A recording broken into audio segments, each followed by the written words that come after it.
Compose, épisode 55.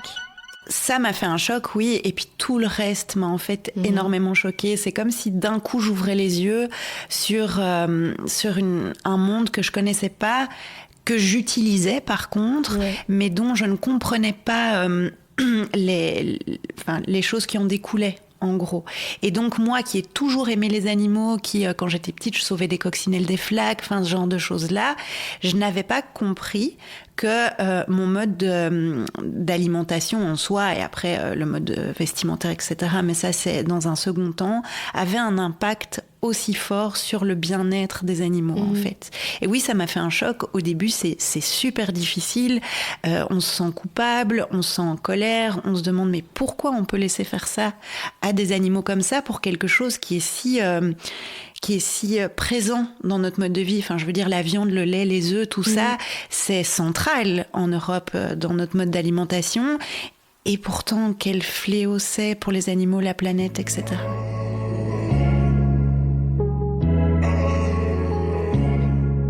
Dans ce nouvel épisode, je suis ravie de recevoir Sophie Locatelli, présidente du Rêve d'Abby.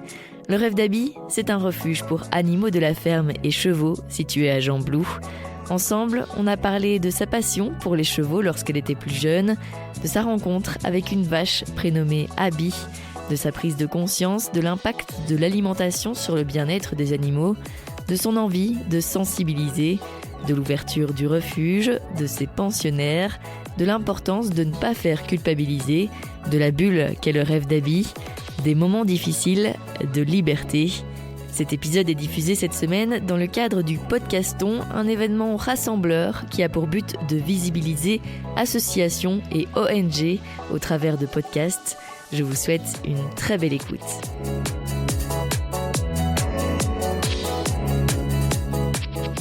Merci Sophie d'être avec moi aujourd'hui sur Compose. Merci Julie de m'avoir invitée. Tu es donc la présidente du Rêve d'Abby, un refuge pour animaux de ferme et chevaux ici à Gembloux. Tu peux un peu d'abord expliquer concrètement c'est quoi le Rêve d'Abby quand on arrive ici, qu'est-ce que c'est ? Alors, le Rêve d'Abby, c'est donc un refuge pour animaux de ferme et chevaux. Donc, c'est un endroit, en fait, où on accueille des animaux qui sont soit issus de maltraitance, et c'est la plupart des animaux qui sont dans cette situation-là. Certains animaux sont trouvés errants sur la voie publique, et d'autres sont simplement abandonnés par leurs propriétaires. Et en fait, bien, ici, on les prend en charge, on les soigne, et on essaye de leur offrir la vie la plus proche possible de leurs besoins éthologiques et physiologiques, pour ensuite pouvoir les proposer à l'adoption et leur trouver des chouettes familles qui prendront soin d'eux jusqu'à la fin de leur vie, en fait. Pour revenir un peu avant le lancement du Rêve d'Abby, toi, ça te vient d'où comme ça, cette passion, cet amour pour les animaux ? Alors, je sais pas t'expliquer exactement d'où ça vient, parce que c'est pas comme si je venais d'une famille qui était hyper animaux. Enfin, comme la plupart des gens, on a eu un chien. En fait, c'est tout. On a eu que un chien. Et j'ai directement été très fan des chevaux, moi. J'ai jamais joué à la poupée, mais toujours au petit poney, par exemple. Et j'étais toujours intéressée quand je voyais des chevaux sur le bord de la route ou ce genre de choses. Faut savoir aussi que je viens de Bruxelles, donc j'ai pas baigné dans une atmosphère rurale du tout, quoi. Et du coup, comme mes parents voyaient que j'aimais les chevaux, on m'a inscrit à l'équitation. Et donc, tous les dimanches, j'allais faire du poney, etc. Et c'est vraiment resté en moi. Et comme toutes les petites filles qui font de l'équitation, je voulais avoir mon poney ou je voulais avoir mon cheval. J'ai dû attendre un petit peu. Et finalement, j'ai eu mon premier cheval à 14 ans, je pense, que j'ai gardé jusqu'à la fin. Et là, je suis tombée dedans, en fait, complètement. Et j'ai agrandi un petit peu mon cercle d'amour pour les autres animaux. Et de fil en aiguille, voilà, j'ai toujours été une passionnée d'animaux. J'ai fait mes petites études sur les animaux. J'ai toujours été très intéressée par leur mode de fonctionnement, par surtout leur comportement entre eux, en fait. Ça m'a toujours vraiment intéressée. Et à ce moment-là, quand tu étais plus jeune, qu'est-ce que tu voulais faire plus tard ? Tu voulais travailler avec des animaux ? Je voulais faire vétérinaire, oui, évidemment. Oui, c'est ça. Donc, je voulais faire vétérinaire. Et puis, quand j'ai continué un petit peu à réfléchir là-dessus, évidemment, pour les vétérinaires, il y a le problème de l'euthanasie, le problème de voir toujours des animaux malades, ce qui m'empêchait un petit peu de voir ce métier de la bonne façon à long terme. Et donc, j'ai un peu cherché. Et à un moment donné, je voulais être éthologue de la faune marine. Voilà, mais ça m'est vite passé aussi, quoi. Et après, le rêve d'Abby, c'est né avec la rencontre d'une vache. C'est né d'une rencontre juste incroyable. Donc, en soi, comme j'avais mes chevaux et que le but était de les avoir près de moi aussi, parce que, quand on a des personnes, entre guillemets, animales qu'on aime, on a envie de les avoir près de soi le plus possible. Et j'ai acheté une ferme dans le Brabant wallon pour pouvoir avoir mes chevaux à la maison. De nouveau, je venais d'un milieu plutôt... je venais de la ville. Je connaissais absolument pas le milieu rural, les fermes, tout ça. Comme tout le monde, pour moi, une vache, elle faisait du lait juste parce que c'était une vache. Et en face de chez moi, il y avait une ferme avec qui... on s'entendait bien avec les personnes qui tenaient cette ferme. Et je leur ai demandé pour aller voir les vaches. Et puis, petit à petit, pour voir les mises bas, parce que, comme la plupart du monde aussi, les bébés animaux, on est toujours vachement plus touchés par eux, etc. Et donc, le soir même, évidemment, comme il y avait beaucoup de vaches, il m'a appelé pour une mise bas. Le temps que je traverse la rue, il y avait un veau qui était né déjà de cette vache laitière. Et il m'a dit « Ah, mais attends, il y en a un deuxième qui arrive. » Et donc, j'ai tiré le deuxième veau pour l'aider à sortir de sa maman. Et là, en fait, c'est Abby qui est né. Le problème, c'est que Abby avait donc un frère jumeau. Et dans le cas de vache laitière, quand il y a des jumeaux de sexe opposé, en fait, le risque est trop grand que la génisse devienne infertile, en fait, devienne stérile à l'âge adulte. Et donc, les fermiers ne prennent pas le risque financier de les amener jusqu'à l'âge adulte, vu que si une vache laitière est stérile, elle peut pas donner de veau, donc elle ne peut pas faire de lait. Et là, évidemment, mon cœur s'est complètement serré quand je me suis dit, là, en fait, je viens d'aider des animaux à naître et ils vont partir à l'abattoir, en fait. Et comme j'avais la ferme d'en face, de la place, juste 2 chevaux et 2 poneys dans la ferme, j'ai décidé de prendre Abby comme vache de compagnie, en fait. Et donc, bien sûr, quand elle est arrivée chez moi, une grande histoire a commencé. Ça t'a fait un choc, vraiment, d'apprendre cette réalité pour la naissance de ces veaux? Alors, ça m'a fait un choc, oui. Et puis, tout le reste m'a en fait énormément choquée. C'est comme si d'un coup, j'ouvrais les yeux sur un monde que je connaissais pas, que j'utilisais par contre, mais dont je ne comprenais pas les choses qui en découlaient. En gros.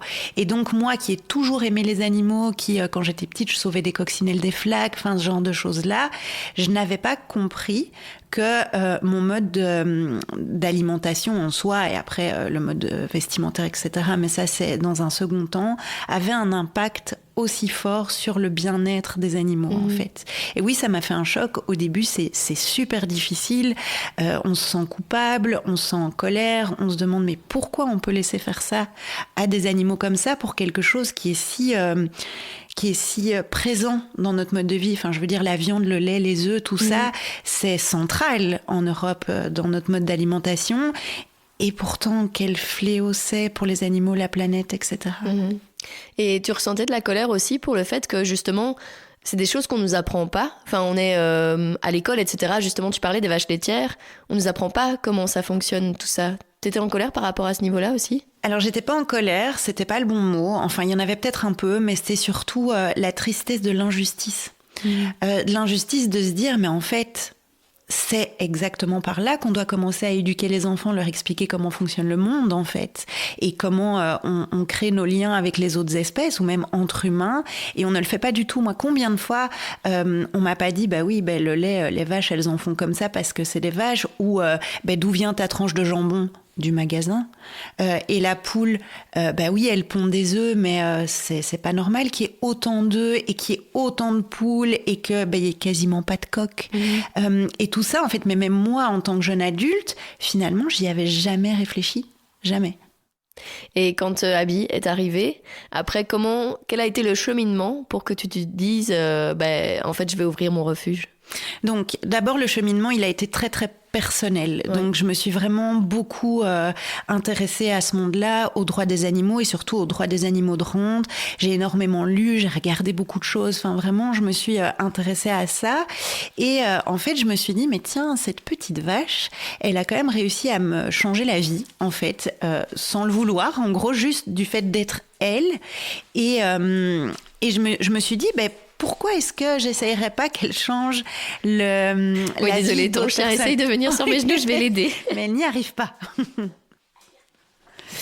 Et donc, je me suis dit que cette petite vache allait probablement pouvoir changer la vie d'autres personnes et surtout d'autres animaux, en éveillant les consciences, en fait, en expliquant tout ce qui se passe, la vérité sur l'élevage, mais aussi en apprenant, en permettant aux personnes de pouvoir rencontrer ces animaux d'une autre façon que via l'exploitation et de comprendre, qu'elles sont, que les vaches, en tout cas, sont des êtres fantastiques avec un mode de vie juste génial, entre guillemets, avec des valeurs incroyables.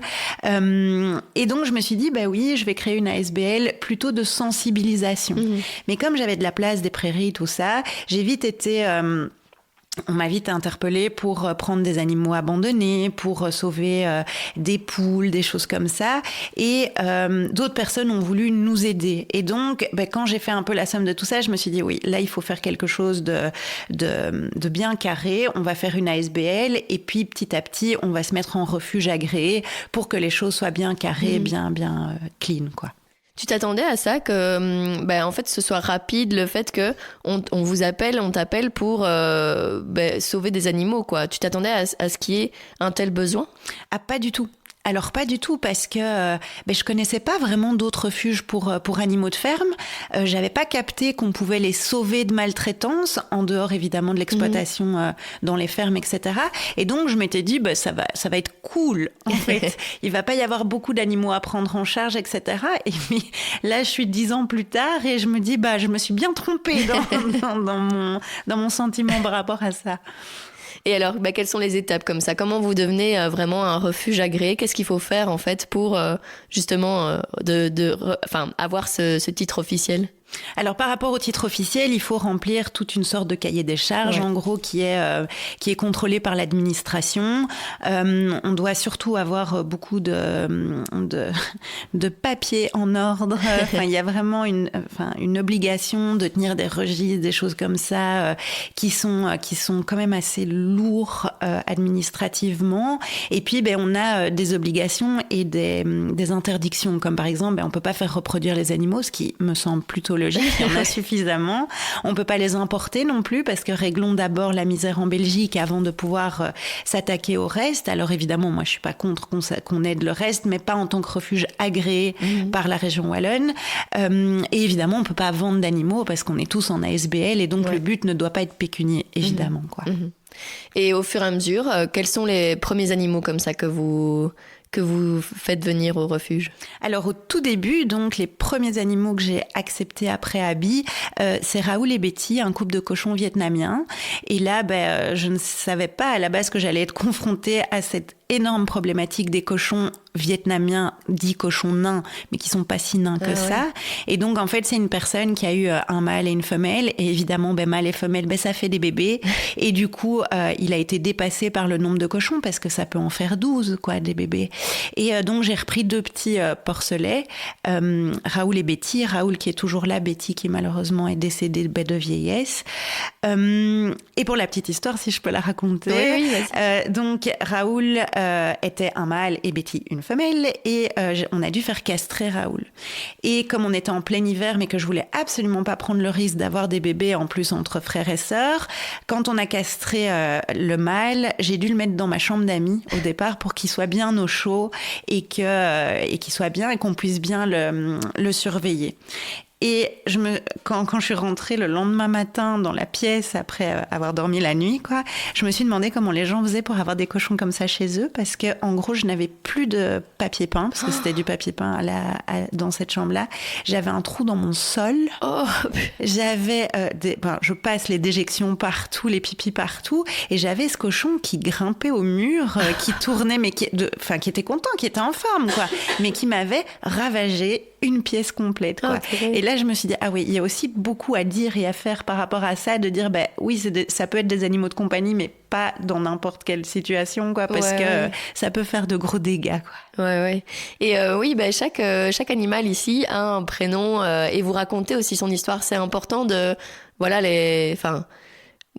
les personnaliser en fait, pas qu'ils soient juste ça c'est un cochon, ça c'est une vache, Tu vois ce que je veux dire? Ouais, ouais. En fait, le truc, c'est que c'est déjà tellement le cas dans les élevages. Ouais. Donc, faut pas oublier qu'il y a 11 millions de cochons, par exemple, qui sont tués chaque année en Belgique.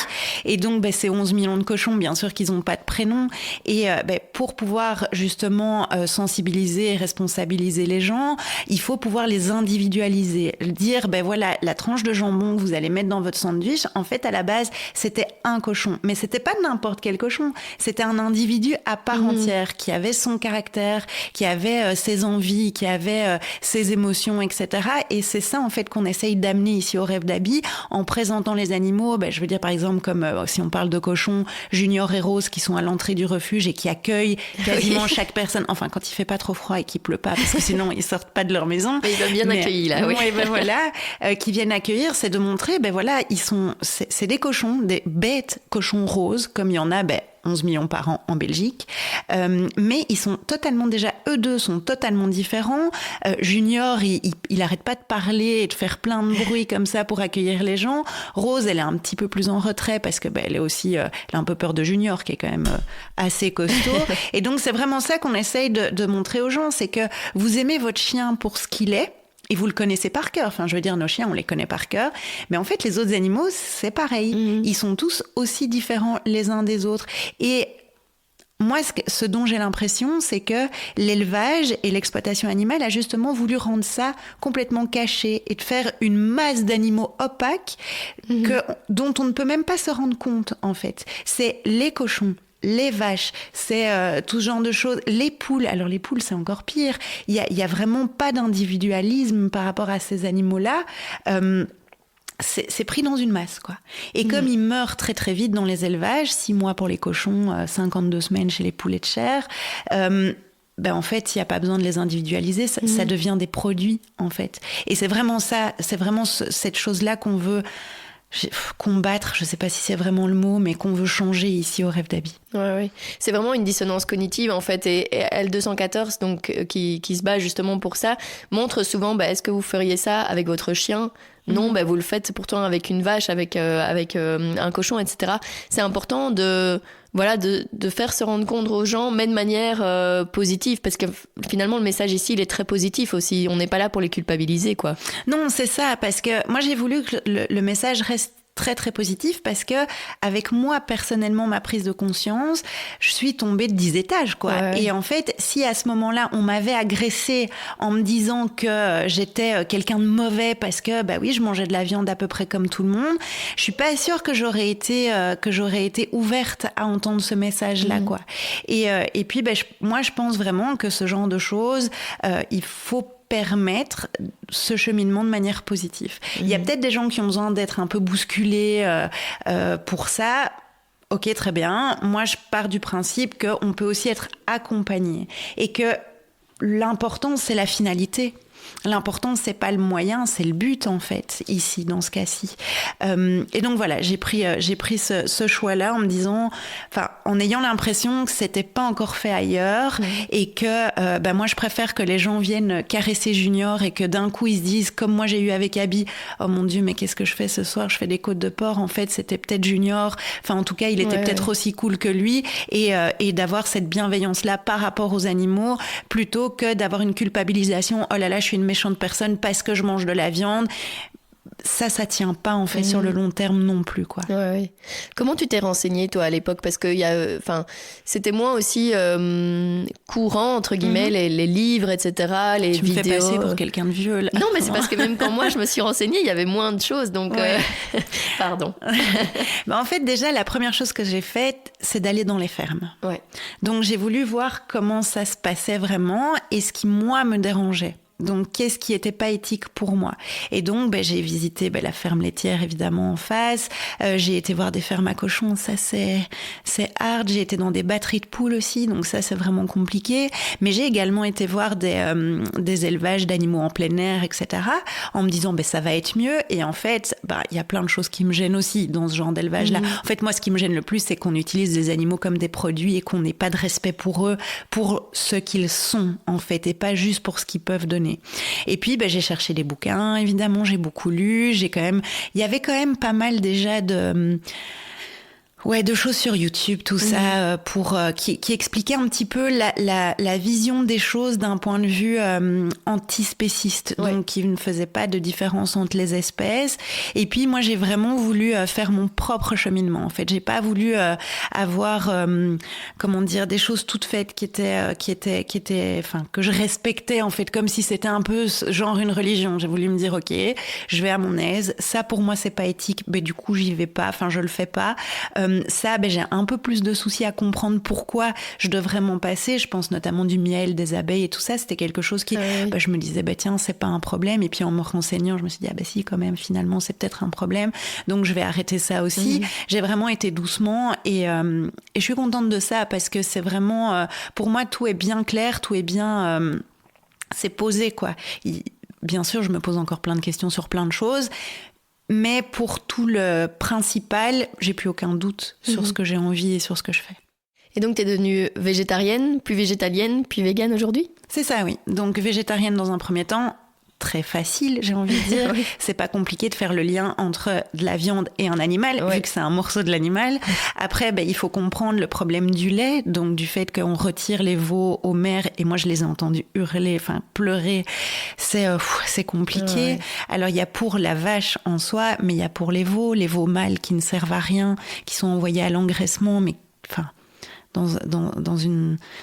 dans des fermes qui n'ont de ferme que le nom et qui sont pas du tout la petite ferme idyllique qu'on peut se rendre compte avec des fleurs partout. C'est des hangars avec des cages et les animaux enfermés dans le noir, rendus anémiques pour que la viande soit blanche, des veaux qui pleurent. En plus, c'est des bébés et on peut pas ne pas être attendri en plus de ça quand c'est des bébés. Enfin, tout ça. Et puis les œufs, se rendre compte, la poule elle pond, donc pourquoi pas manger ces œufs ? Juste parce qu'à la base il y avait des coqs aussi et que les coqs, ils ont été broyés vivants ou étouffés et ça, on veut évidemment pas gérer ça, quoi. Et après toute cette prise de conscience, il y a aussi tout ce qui est exploitation animale pour les vêtements, les sacs, les accessoires, etc. Ça a aussi été un choc pour toi ? Alors, je peux pas dire que c'était un choc, c'était plutôt une continuité, en gros. Il y avait l'alimentation, c'était un petit peu le gros point important qui a le plus d'incidence sur les animaux. Et le reste, en fait, est venu un peu naturellement de se dire, je vais pas mettre de fourrure, ça c'est clair, mais ça, j'ai jamais voulu le faire, quoi. Mais après, il y a tout ce qui est cuir, il y a la laine, il y a tout ce genre de... La soie aussi, et toutes des choses auxquelles on pense pas. Je veux dire, par rapport à la laine, encore maintenant, on me dit, oui, mais on tond les moutons. Oui, c'est vrai, on tond les moutons, mais par exemple, nos moutons du refuge, la laine n'est pas forcément utilisée pour faire des pulls. C'est aussi une industrie avec son lot de maltraitance, etc. Et moi, je veux juste pas être cautionner ça, et je veux pas être complice de ça. Donc, au niveau des vêtements, au niveau de tout ça, je trouve que c'est vraiment super facile. En plus, les alternatives aujourd'hui sont tellement nombreuses. Il y a bien sûr des produits hyper éthiques de qualité faits par des artisans, etc. Maintenant, qui peuvent avoir un coût quand même un petit peu important. Mais sinon, en dehors de ça, si on veut vraiment plus mettre de cuir, je pense, pour les chaussures, toutes les grandes marques ont des chaussures qui sont pas en cuir. Et donc, c'est vraiment pas compliqué de pouvoir s'habiller et même, maintenant, se maquiller, se laver sans produits d'origine animale. Et je veux dire, il y a rien de plus simple, quoi. Et pour revenir au refuge, du coup, comme tu te rends compte rapidement qu'il y a beaucoup de travail à faire, comment tu commences à t'entourer ? Comment les premiers bénévoles arrivent ? Ça s'est fait assez naturellement, en fait. Des personnes qui ont eu peut-être le même genre de prise de conscience que moi, qui ont voulu aller un petit peu dans un endroit où on pensait un peu comme eux et où on les prenait pas comme des extraterrestres ou des gens beaucoup trop sensibles qui font attention aux poules et aux vaches. Mais ce qu'on nous dit souvent, c'est occupez-vous des humains, il y a beaucoup à faire aussi. Oui, c'est clair, il y a beaucoup à faire, mais chacun choisit son combat, donc voilà. Et en fait, il y a eu un peu comme un petit réseau qui s'est créé avec des personnes. Par exemple, les bénévoles se donnent tout le temps leurs petits tips recette ou tiens, moi j'ai mis ça dans ma recette, tu devrais essayer. Et donc, il y a en fait, on se soutient tous les uns les autres et ça, c'est vraiment cool. Et alors, pour ce côté aussi sensible, parce que, moi, je trouve pas ça mal d'être sensible par rapport à certaines situations. Je veux dire, moi, ça m'est arrivé de voir juste des vaches en prairie et d'être remplie de tristesse en me disant, mais en fait, ce qu'elles vont vivre va être affreux. Et d'avoir vraiment ce sentiment de j'ai envie de changer les choses, je veux changer le monde, et je suis désolée pour vous de ce que vous allez vivre, mais là, je peux rien faire, quoi. Et donc, cette chose-là, si on en parle à n'importe qui n'a pas compris ça ou qui n'est pas sensible par rapport à ça, on se fait souvent traiter d'extrémistes, de choses comme ça, mais en fait, c'est juste des émotions qu'on ressent, et on ne devrait pas avoir honte des émotions qu'on peut ressentir, que ce soit par rapport à n'importe quoi, en fait. Et donc, voilà comment sont arrivés les bénévoles à la base. Et puis, il y a aussi des bénévoles qui ont envie d'apporter leur petite touche dans ce monde et faire du bénévolat dans une ASBL, dans un refuge. C'est, on va dire, la chose la plus accessible pour tout le monde, quoi. Je veux dire, tout le monde n'a pas envie de créer son truc, et je les comprends. Mais on a autant besoin de bénévoles que de personnes qui créent des ASBL, donc c'est juste bien, quoi. Ça t'a fait du bien, justement, de voir que pas mal de personnes pensaient comme toi à ce niveau-là? Ah, ça fait un bien fou, en fait, vu qu'on est une espèce animale sociable, se dire qu'on n'est pas seul, c'est juste génial, quoi. Ouais. Et puis après, rencontrer d'autres ASBL, d'autres refuges, se dire que on n'est pas tout seul dans cette bataille, c'est hyper important, tout en gardant notre individualité, enfin ce genre de choses-là. Au Rêve d'Abby, il y a un truc un peu spécial. Je veux dire, faut pas le cacher. Il y a une espèce d'atmosphère que j'ai jamais encore retrouvé ailleurs, et tant mieux. Mais c'est très important d'être en équipe, en fait, en groupe, quoi. Ouais. Et du coup, donc à côté des bénévoles, il y a aussi parrains, marraines, les dons. Comment ça fonctionne en fait? Comment tu arrives à justement avoir l'argent nécessaire pour s'occuper de tous les animaux qui sont ici? Alors, c'est une bataille de chaque instant. Ouais. Ça, il faut bien le savoir. Et on a galéré pendant 10 ans, mais vraiment fort, à pas savoir comment terminer le mois, à pas savoir comment payer les factures de paille, de foin, devoir faire des événements de fou parce qu'il nous manquait 500 € pour le foin, quoi. Et puis ça s'est un petit peu calmé par rapport à ça, donc on est de plus en plus soutenus. Et donc le soutien, c'est quoi? C'est des parrainages, évidemment. Donc c'est une somme d'argent qui est versée chaque mois pour un animal particulier. Alors bien sûr, évidemment, s'il y en a qui sont plus parrainés que d'autres, on va pas leur donner plus à manger que les autres. C'est vraiment, ça se met dans un pot commun, quoi.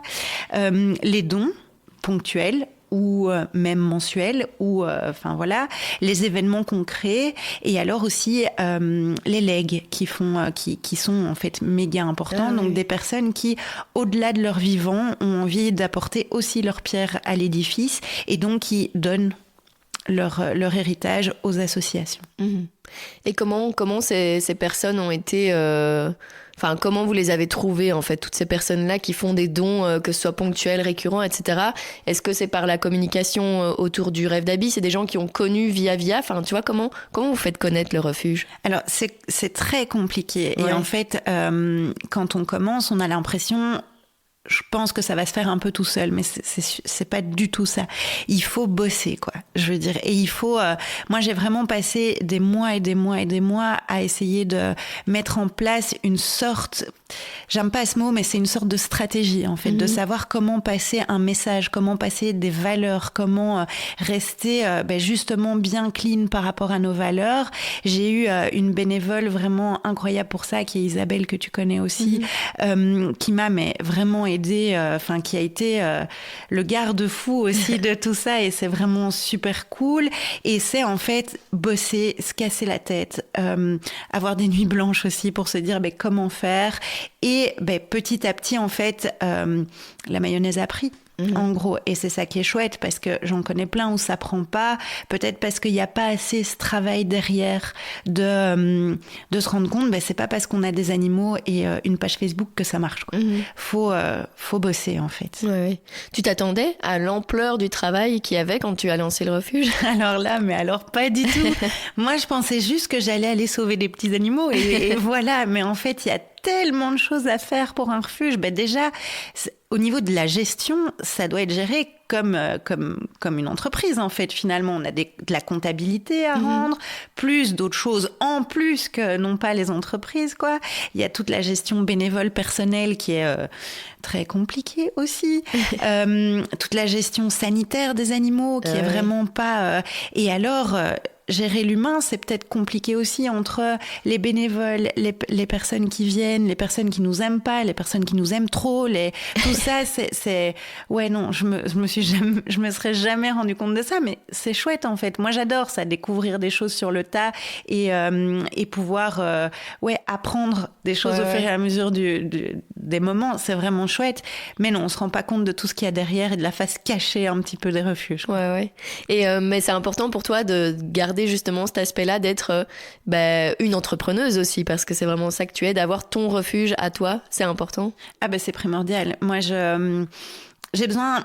Comment expliquer ça ? J'ai besoin de pouvoir faire ce que je veux. Ouais. Enfin, c'est pas ce que je veux, mais ce qui me semble juste, en fait. Et je veux pas de bâton dans les roues. Alors, évidemment, toutes mes décisions sont pas prises de manière unilatérale, etc. Mais ça reste dans mes valeurs, ça reste dans mes envies. Et je veux être libre, en fait. C'est ça aussi. Donc oui, jamais je quitterai mon refuge. Trop bien. Actuellement, il y a combien d'animaux au Rêve d'Abby ? Plus ou moins 150. Ah ouais. Évidemment, dans ces animaux-là, les plus petits sont des petites cailles qu'on a sauvées aussi de maltraitance. Et les plus grands sont les vaches, dont Tim, que tu connais aussi, qui est notre bœuf Holstein, qui mesure 2 mètres au garrot et qui est plutôt impressionnant, mais avec une gentillesse juste incroyable. Qui fait beaucoup de câlins. Oui, et des bisous baveux. Et t'as une idée, depuis le début, combien d'animaux vous avez pu sauver ? Non. Ça, je sais pas te dire.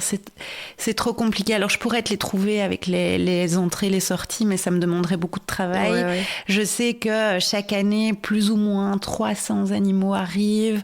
Une centaine sont adoptés. Malheureusement, il y a des animaux pour lesquels on arrive trop tard, ça, c'est clair.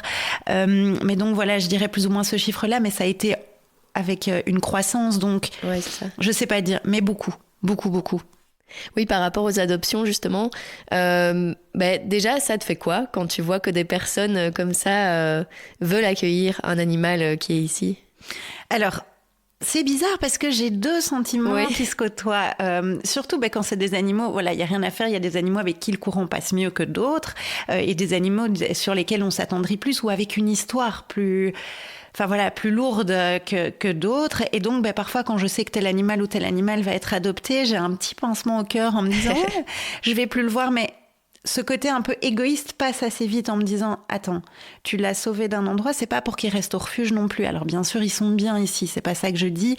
Mais un animal qui va dans une famille où ils sont quelques-uns, ou au moins 2, parce que c'est toujours des animaux grégaires, je le rappelle en passant, donc il faut toujours au moins 2 animaux de la même espèce, va être beaucoup plus choyé. Et beaucoup plus, on va le connaître pour ce qu'il est, on va le connaître encore plus que nous, son comportement, ses besoins, etc. Et je peux pas priver des animaux que j'ai sauvés de ça, en fait. Et donc, de nouveau, comme pour plein de choses, j'essaye de me mettre en retrait et de penser plutôt à l'animal et aussi aux personnes qui vont avoir la chance d'avoir parfois des animaux juste incroyables dans leur vie, quoi.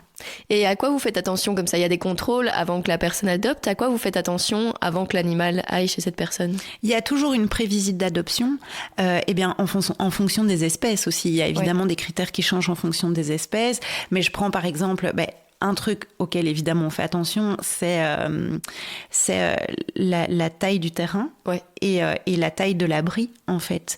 Ça, c'est juste le plus important. Puis il y a les clôtures, bien sûr. On peut pas faire partir des chèvres dans des endroits où les clôtures sont un peu poreuses, sinon c'est les mettre en danger, quoi. Et puis il y a aussi comment les personnes appréhendent l'adoption et comment les personnes veulent voir les animaux.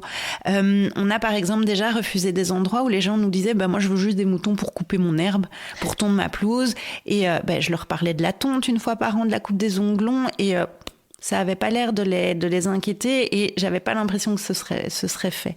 Donc voilà, on fait attention à ça. En fait, on veut que ces animaux soient pris comme des animaux de compagnie à part entière, tout en respectant ce dont ils ont besoin. Donc, ce que j'expliquais tout à l'heure avec le cochon, moi, j'ai pas envie d'avoir quelqu'un qui m'adopte un cochon qui sera à l'intérieur d'une maison, sans jardin, sans possibilité de sortir, par exemple, quoi. Ouais. Et oui, donc il y a les adoptions, il y a les parrains marraines. Vous organisez aussi pas mal d'événements. Ça aussi, ça permet de récolter de l'argent à chaque fois. Oui. Et j'ai l'impression que ça devient des vrais rendez-vous. À chaque fois, ça a un gros succès. Les portes ouvertes, le Noël aussi des animaux. Justement, comment c'est né tout ça? Comment c'est important? Pourquoi c'est important d'ouvrir les portes du refuge?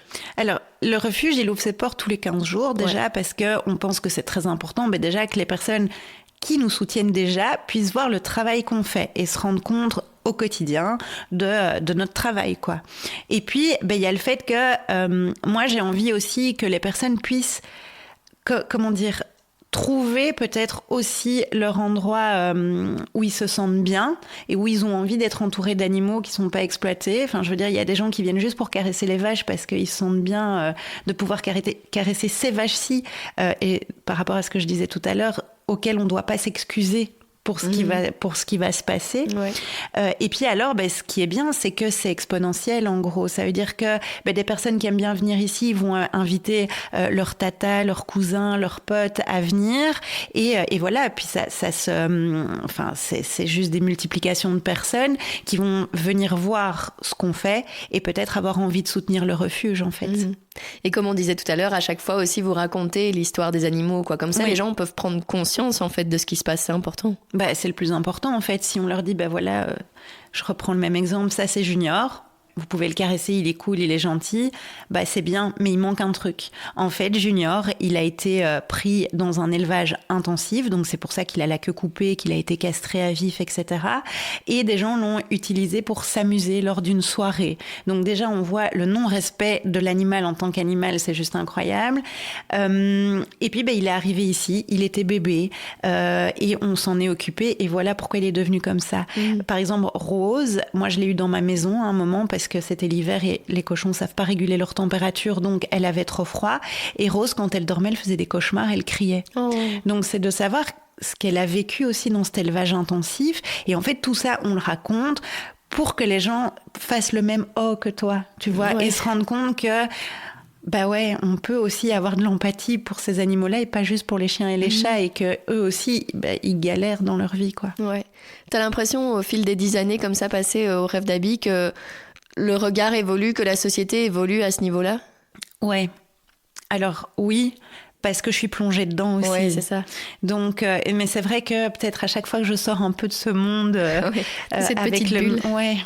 Avec le même genre de personnes, et je pense notamment même à ma famille, quoi. Je veux dire, à chaque Noël, c'est catastrophe, parce que moi, j'aimerais qu'il n'y ait pas d'animaux morts sur la table, et qu'à chaque fois, on me traite d'égoïste, alors que finalement, c'est peut-être bien le contraire. Et donc, à chaque fois que je sors de cette bulle, je me dis, non, en fait, il n'y a rien qui avance. Et puis finalement, si je prends un peu de distance...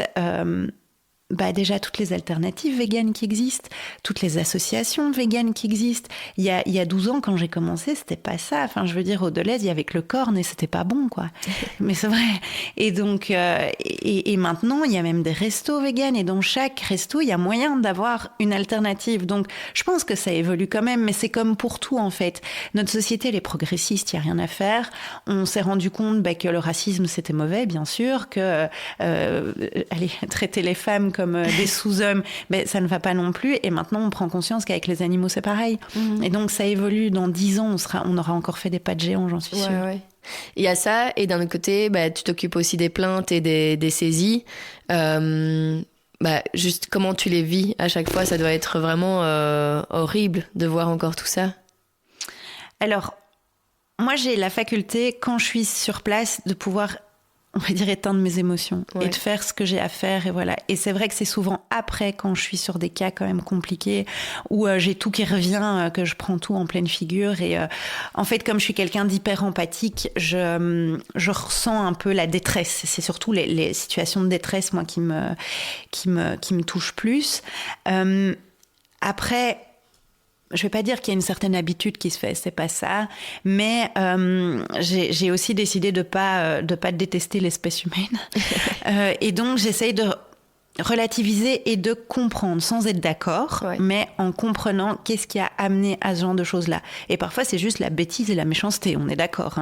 Mais j'essaye plutôt de faire ce travail-là que de me laisser submerger, parce qu'en soi, si je suis submergée par mes émotions, je vais plus réussir à aider les animaux. Et dans cette situation-là, c'est pas moi qui est le plus mal, c'est eux. Et c'est vraiment ça que j'essaye de gérer au quotidien, quoi. Oui, parce qu'en plus, comme tu le disais tout à l'heure, y a certains animaux qui arrivent ici, mais pour lesquels vous ne pouvez rien faire. Ça doit être un déchirement aussi à chaque fois de voir que, en fait, vous arrivez trop tard, même si c'est pas du tout la faute du refuge, mais ça doit être vraiment difficile à vivre. Ça, c'est le plus difficile, en fait, pour moi. C'est de sauver un animal qui, à la limite, n'est pas à l'agonie, mais qui est loin, et d'essayer de tout tenter. Et parce que moi, je suis comme ça. Je veux pas baisser les bras.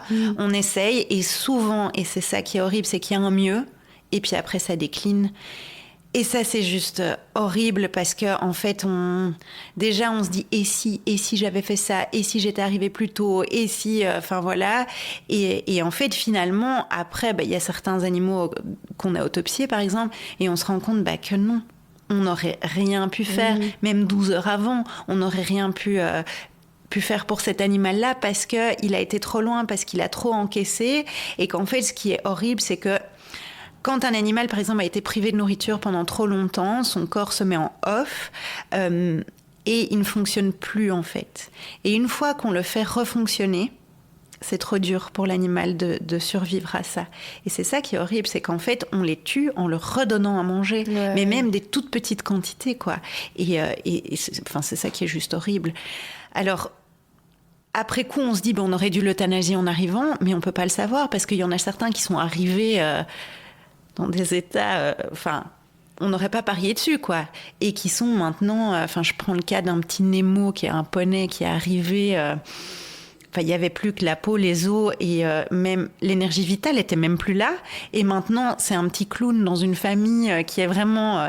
moi, j'adore, je suis la page de son adoptante tout le temps, et je vois ce qu'il fait. C'est juste ça, mais moi, je me dis, si j'avais dû faire le rêve d'Abby au moins pour un animal, c'était pour lui, quoi. Et voilà, donc on ne sait pas le savoir à l'avance. Et moi, je ne peux pas me dire, je prends pas le risque d'essayer d'avoir des belles histoires comme ça. Mais en même temps, on prend le risque de pouvoir les faire souffrir aussi. Donc, c'est toujours dur. Et évidemment, c'est toujours moi qui dois prendre ces décisions-là. Et donc, ça peut être compliqué. Ouais. T'as déjà pensé à tout arrêter ? Oh, plein de fois. Plein de fois, je me dis, c'est bon, mais moi, je vais aller faire fleuriste, c'est plus facile, quoi. Et puis après, je sais pas, je regarde un animal dans les yeux et je me dis, non, allez, j'ai encore tellement de choses à faire et vous en valez tellement la peine. Et de toute façon, voilà, c'est ma vie, c'est ma mission, en gros. Je pense que je suis venue sur Terre pour faire ça, quoi. C'est tout. Et que je saurais jamais arrêter. Oui, parce que tu es aussi la vice-présidente d'Animaux en péril. Du coup, avec tout ça, avec toute la gestion dont tu parlais tout à l'heure du rêve d'Abby, plus du coup ce poste en plus, est-ce que tu as encore du temps pour passer... est-ce que tu peux encore passer du temps autant que tu le veux avec les animaux ici ? Non, pas assez. Ça, c'est clair. Et puis, c'est vrai que... c'est un peu bizarre, mais quand je reviens de grosses journées de cédille, etc., j'ai juste envie de m'enfermer chez moi et de prendre un bon bouquin et de plus voir d'animaux, en fait, parce que, voilà, je veux dire, on est humain et chacun a sa façon de voir les choses. Et c'est sûr que j'ai pas des journées très très relax. Maintenant, voilà, c'est le prix à payer aussi. Je veux dire, j'habite au refuge. Le soir, quand il y a plus personne, je sors et je vais faire des petits câlins à droite et à gauche. Mais c'est sûr que, voilà, parfois j'ai besoin de faire totalement autre chose. Et je sais pas, de partir à Bruxelles, aller dans un musée, quoi, parce qu'il y a un moment où voilà, quand c'est trop, c'est trop. Oui, justement, comment tu te ressources, comment tu arrives à recréer ton énergie? Alors déjà, il y a les balades en forêt, moi, qui sont un truc pour moi qui sont vitales. Mes amis sont très importants, ma famille aussi. Il y a tout ça, puis il y a mes chiens. Voir mon chien dormir à moitié sur toi, voilà. Ça, c'est un truc qui me rend bien. Je fais du sport aussi, c'est très important. En fait, Je suis une personne comme tout le monde, jusque il y a mon travail et ce que j'ai mis en place, c'est beaucoup plus qu'un travail et c'est beaucoup plus que d'avoir une entreprise parce que ça va dans tes tripes, quoi. Mais sinon, en dehors de ça, je suis une fille normale, quoi. Avec les mêmes genres d'envies que d'autres. Là, ce week-end, je suis sortie, tu vois, comme d'autres personnes, voilà. Et donc, comme un peu tout le monde, j'aime bien faire ce que j'aime, c'est tout. Trop bien. Mais oui, mais tu t'imagines pas avoir une autre vie que celle-là, quoi. Non, vraiment pas. Qu'est-ce que tu aurais envie pour la suite, pour le rêve d'Abby ? Que ça continue à évoluer comme ça évolue maintenant, avec le même... allez, comment je peux dire ça, que ça évolue toujours dans le même sens et de cette manière hyper positive. Alors moi j'ai envie de pouvoir aider plein d'animaux en fait, donc de pouvoir agrandir évidemment, enfin tout ça, et surtout j'ai envie en fait de ne plus avoir beaucoup d'animaux à aider parce qu'ils en auraient pas besoin. Et c'est ça qui serait vraiment ce dont je rêve, quoi. Est-ce que tu penses que c'est possible ? J'ai envie de te dire oui. J'ai envie de te dire oui en sachant que c'est non. Mais parce que je suis une optimiste, quoi. Et j'ai envie de me dire que des cas où on accroche des moutons pour les empêcher de manger, non, ça n'arrivera plus parce que les gens vont avoir du respect pour les animaux, quoi. J'ai vraiment envie de ça, donc je veux y croire, donc j'y crois, quoi.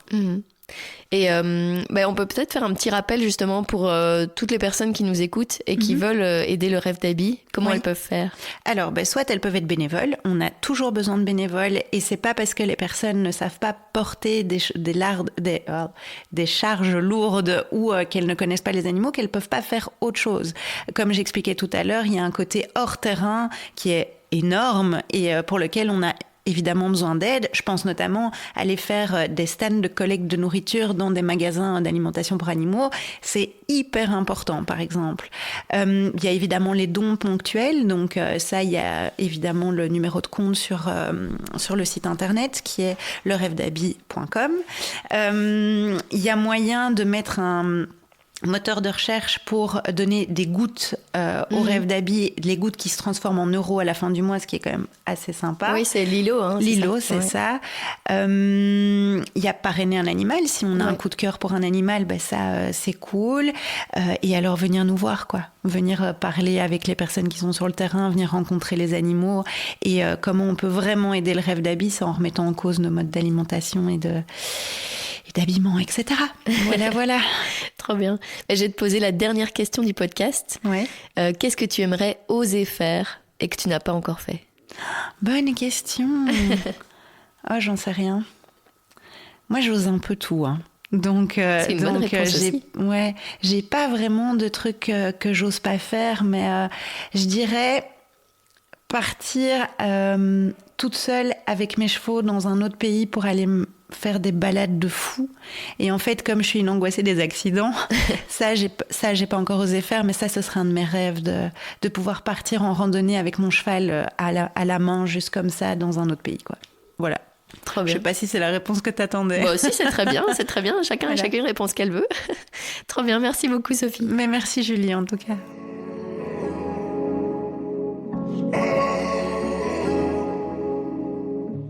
Merci Sophie d'avoir accepté mon invitation. Vous trouverez tous les liens pour suivre et soutenir le rêve d'Abby dans les notes de cet épisode. J'espère que cela vous a plu, alors si c'est le cas, n'hésitez pas à me le faire savoir en laissant commentaires et étoiles sur la plateforme que vous êtes en train d'utiliser pour écouter et à vous abonner à Compose sur tous les réseaux sociaux. Et puis, si vous voulez m'aider à développer ce projet, n'hésitez pas à le soutenir financièrement via Patreon. Compose est un podcast réalisé entièrement par moi, Julie Mouvet. Le générique a été produit par le talentueux Nucci. On se retrouve dans 2 semaines pour un nouvel épisode.